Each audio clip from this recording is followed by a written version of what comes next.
Bonjour. Poursuivant notre émission d'éducation aux droits de l'homme, aujourd'hui, nous parlons de l'interdiction de l'esclavage.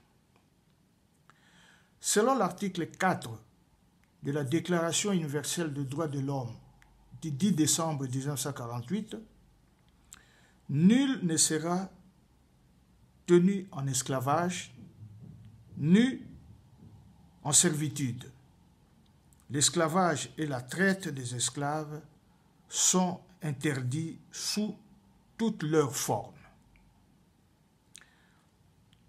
L'esclavage est défini selon l'article 1er de la Convention relative à l'esclavage du 25 septembre 1920 comme état l'état ou la condition d'un individu sur lequel s'exercent les attributs de droit de propriété ou certains d'entre eux. Il s'agit des structures dans lesquelles une véritable relation de propriété s'instaure entre deux personnes, le maître et l'esclave. Il y a aussi la servitude et le travail forcé qui sont au cœur de ce que certains nomment l'esclavage moderne. Il désigne tout travail exigé d'un individu sous la menace d'une peine quelconque et pour lequel le dit individu ne s'est pas donné de plein cœur. C'est la définition donnée par l'article 2 de la Convention numéro 29 de l'Organisation internationale du travail sur le travail forcé du 28 juin 1930. L'interdiction de l'esclavage constitue un exemple de la manière dont le concept de droit de l'homme s'est progressivement développé. Il est choquant et surprenant de constater qu'il n'y a pas longtemps, l'esclavage était légalement reconnu et moralement accepté comme une institution. Il s'agit d'une pratique dégradante pour la personne qui l'a subie. Une pratique qui considère les êtres humains comme des instruments ou comme le prolongement de la volonté de certains.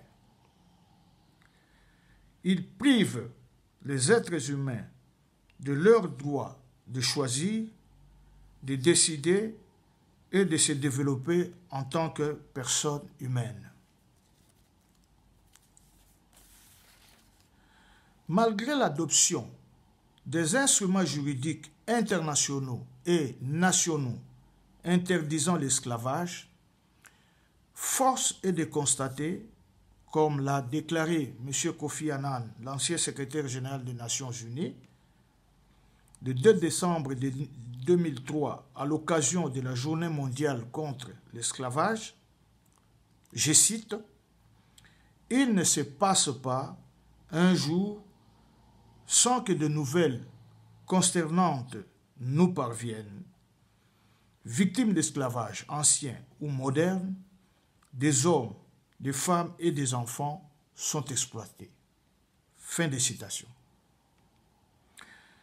Considérant l'impact négatif de l'esclavage sur la dignité humaine, les États doivent non seulement se faire l'obligation de ne pas pratiquer l'esclavage ou le travail forcé, mais encore s'assurer que quiconque, dépendant de leur juridiction, ne s'adonne pas à cette pratique dégradante.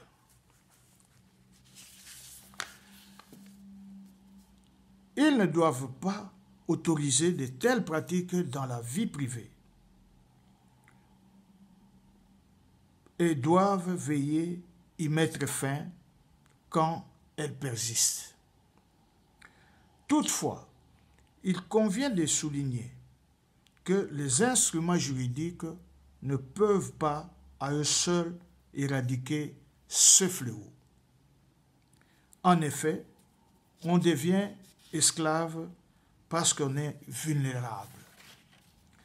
Cette vulnérabilité trouve son origine dans la pauvreté, la discrimination ethnique, sociale et raciale et l'analphabétisme.